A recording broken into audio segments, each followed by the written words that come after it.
Hello বন্ধুরা, তোমরা কেমন আছো? আশা করি তোমরা খুব ভালো আছো।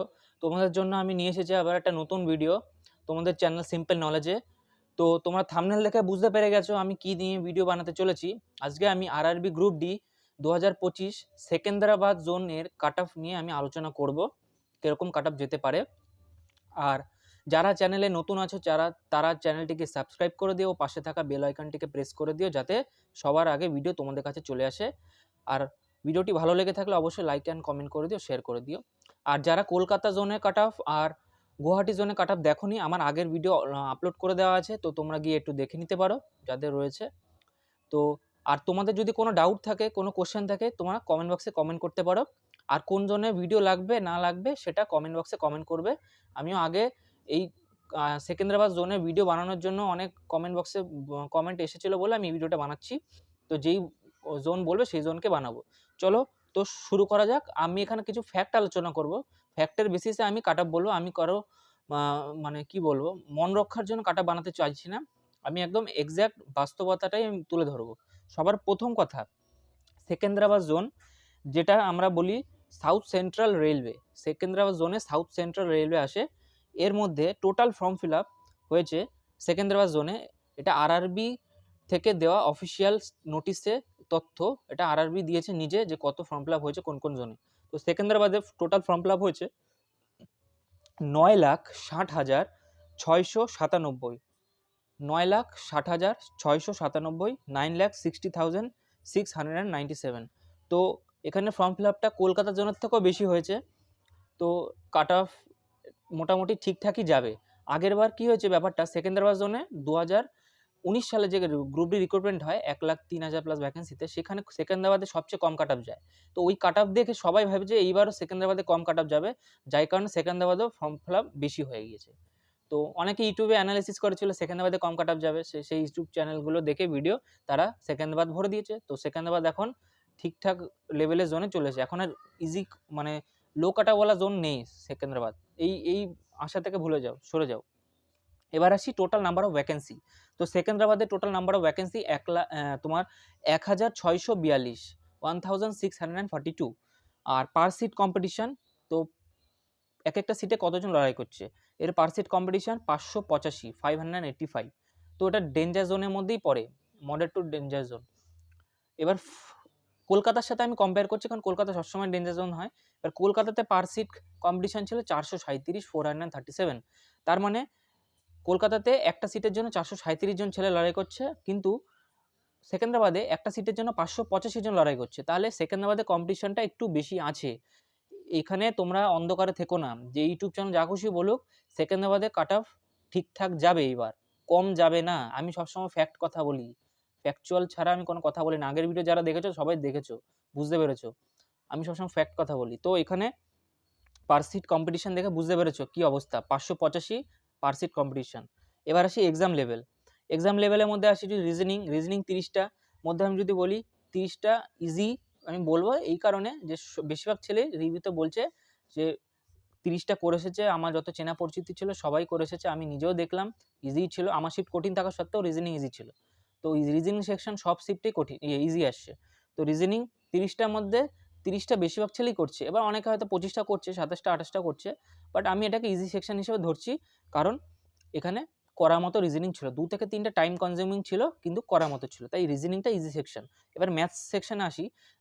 25টা ম্যাথস কোশ্চেনের মধ্যে যদি আমি আসি ইজি টু মডারেট বলবো। তো প্রথম দিকে শিফটগুলো একটু ইজি ছিল, কিন্তু যত পেছনের দিকে শিফট এগোচ্ছে দেখলাম মডারেটের দিকে এগোচ্ছে। মডারেট কি অর্থে, ক্যালকুলেশন বেশি ছিল। যেমন আমার শিফট 11 ডিসেম্বর ফার্স্ট শিফটেই ছিল, খুব ক্যালকুলেশন ছিল। যারা যারা দিয়েছিলে কমেন্ট বক্সে কমেন্ট করে জানিও। আমার ওই প্রত্যেক ম্যাথসের শিফটে, অ্যাভারেজ শিফটগুলোতে 7 থেকে 8টা কোশ্চেন ক্যালকুলেটিভ ছিল। অঙ্ক করার মতো থাকলেও টাইম লাগবে বেশি। তো টাইমটাকে যে মেনটেন না করতে পারো, করতে পারবে না। টাইম ম্যানেজমেন্ট খুব ইম্পর্টেন্ট জিনিস। এবার যারা মক টেস্ট দিয়েছে তারা এটা করতে পারো। তো মক টেস্টের জন্য তোমরা টেক্সট বুকে গিয়ে মক টেস্ট দিতে পারো, খুবই বেনিফিট হবে। আমি নিজে দিয়েছি, আমি কোনো প্রমোশন করছি না। তো দিলে তোমরা বুঝতে পারবে যে তোমাদের স্পিড কীরকম আছে, তোমরা কী অবস্থায় রয়েছো। তারপরে আমি আসি সায়েন্স সেকশন। 25টার মধ্যে যদি সায়েন্সের কথা বলি, ইজি টু মডারেট এসেছে। এবার 7 থেকে 8টা স্টেটমেন্ট বেস, মডারেট বলার কারণ 7 থেকে 8টা কোশ্চেন স্টেটমেন্ট বেসড কনসেপচুয়াল। মানে যারা আর্টস ব্যাকগ্রাউন্ডের ছেলে মেয়ে তারা ওই কোশ্চেন দেখলে চট করে করতে পারবে না। এবার যারা সায়েন্স ব্যাকগ্রাউন্ড তাদের ক্ষেত্রে ব্যাপারটা আলাদা, কারণ তারা অভ্যস্ত আছে। কিন্তু আর্টস ব্যাকগ্রাউন্ডের ছেলেমেয়েরা হঠাৎ করে করতে পারবে না। যারা টপ স্টুডেন্ট, তারা যারা টপার রয়েছে, তারা আর্টস হোক আর সায়েন্স হোক, তারা যেহেতু টপার তারাই হবে যারা ভালো করে পড়ছে। তো যারা, আমি অ্যাভারেজদের কথা বলছি, অ্যাভারেজ স্টুডেন্ট যারা আছে তারা করতে পারবে না সব অ্যাটেম্প্ট। তো সায়েন্স সেকশনটা ইজি টু মডারেটই বলবো, ম্যাথসের মতো। ইজি বলা যাবে না, অনেক ইউটিউব চ্যানেল বলছে ইজি, ওরা ওদের নিজেদের বড় রাখার জন্য এরকম বলছে। তো অনেক বড় বড় নাম করা ইউটিউব চ্যানেল আছে সায়েন্সের, তো অনেকে জানোই আমি কাদের কথা বলেছি। তো ওরা বলছে খুবই ইজি হয়েছে। তো ইজি হয়েছে যে পড়বে, ইজি হয়েছে, কিন্তু তবুও আমাদের তো কম্পিটিটিভ এক্সামে একটা সাবজেক্ট নিয়ে বসলে হবে না, সব সাবজেক্ট নিয়ে পড়তে হয়। তো সায়েন্স মোটামুটি জেনারেল নলেজ হিসেবে আর্টসের ছেলেমেয়েরা পড়ে, আর যারা সায়েন্স ব্যাকগ্রাউন্ডের ছেলে তারা অলরেডি সায়েন্স মজবুতই থাকে, তো সায়েন্স অত ধরে ধরে পড়তে হয় না। তো সায়েন্সদের স্টুডেন্ট যারা রয়েছে তাদের ক্ষেত্রে ইস্যু হবে না, ইস্যু হবে মডারেট স্টুডেন্টদের, এই জেনারেল স্টুডেন্টদের জন্য, যারা আর্টস ব্যাকগ্রাউন্ড, কমার্স ব্যাকগ্রাউন্ড। তো আমি ওভারঅল অ্যাভারেজ স্টুডেন্টদের কথাই বলেছি, টপারদের ব্যাপার আলাদা। তারপর আসছি জেনারেল অ্যাওয়ারনেস সেকশন। এখানে জেনারেল অ্যাওয়ারনেস বলে লাভ নেই, এখানে কারেন্ট অ্যাফেয়ারই বলতে হবে, কারণ এখানে হিস্ট্রি, পলিটিক্স, জিওগ্রাফি কিছুই দিচ্ছে না।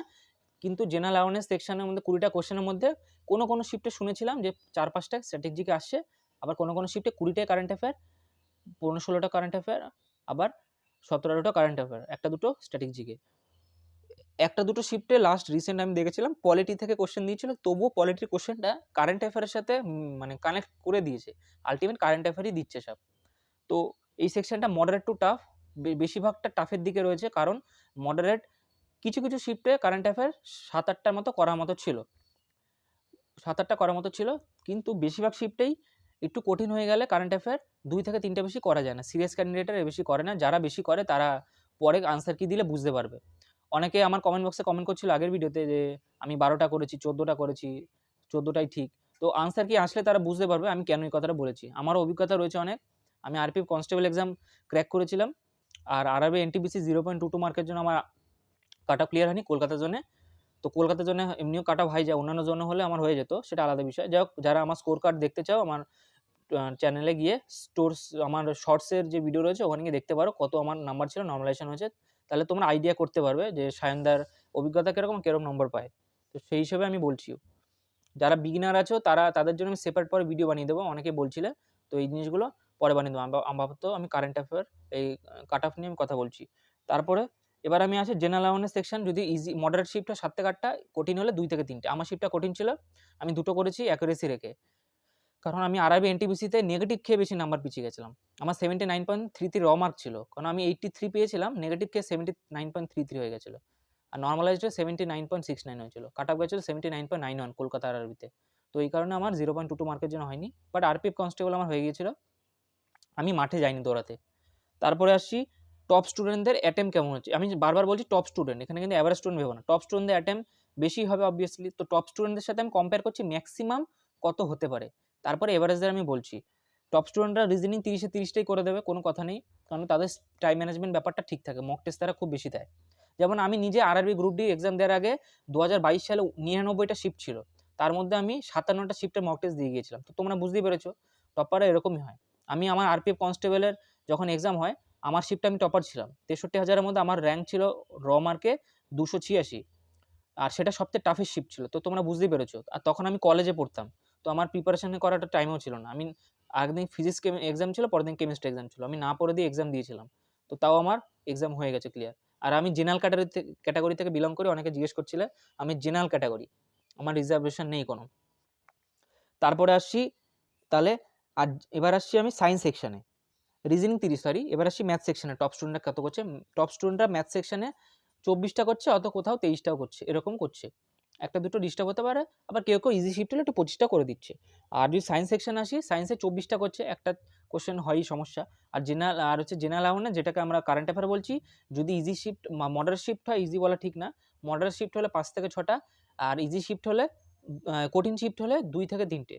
তো যদি জেনারেল অ্যাওয়ারনেস যদি ইজি শিফট হয় বা মডারেট শিফট হয়, তাহলে টপ স্টুডেন্টদের অ্যাটেম্প হচ্ছে 83, আর হচ্ছে গিয়ে যদি একটুখানি মডারেট শিফট হয় তাহলে টপ স্টুডেন্টদের অ্যাটেম্প হচ্ছে 80, তাহলে 80 থেকে 83 ম্যাক্সিমাম হচ্ছে টপারদের অ্যাটেম্প্ট হচ্ছে। তাহলে 80 অ্যাটেম্প করছে মানে 80 নাম্বার পাবে না? অবশ্যই পাবে না, ওখানে নেগেটিভ খাবে অনেকগুলো, অ্যাটলিস্ট 3-4টে তো খাবেই, তো নাম্বার তো 76-77 নেমে যাবে, 75 নেমে যাবে।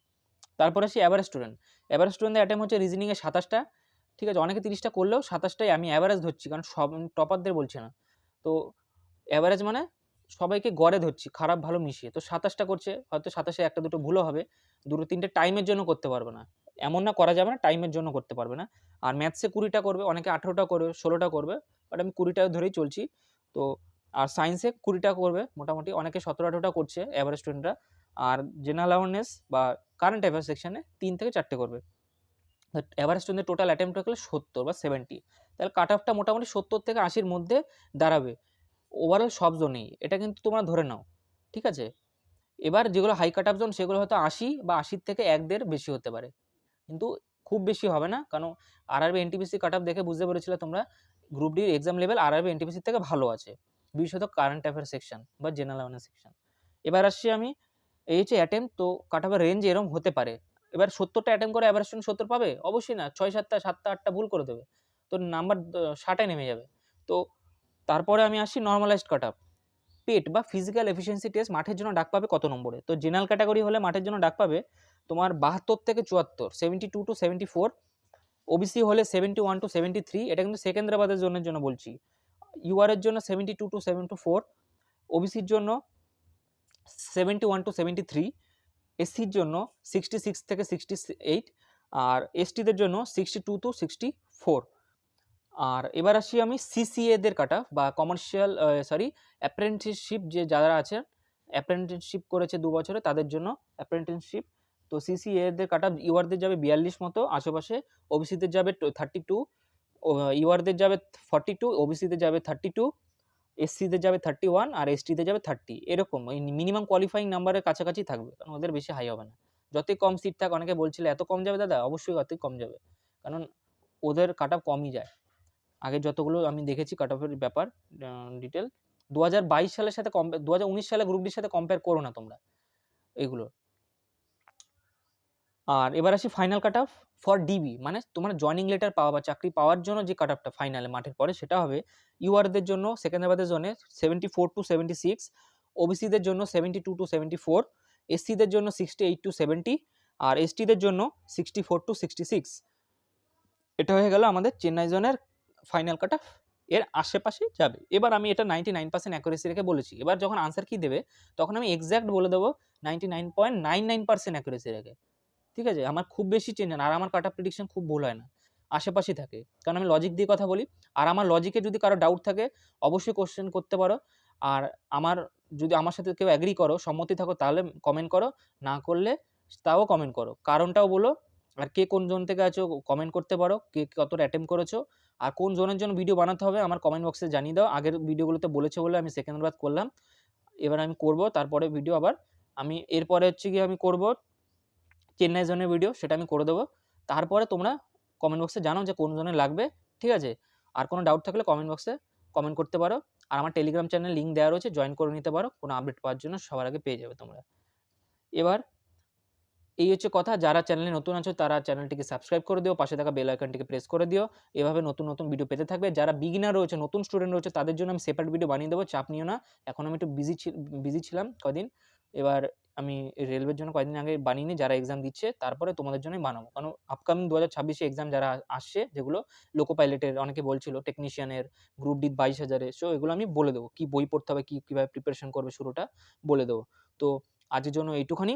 জয় হিন্দ, বন্দে মাতরম।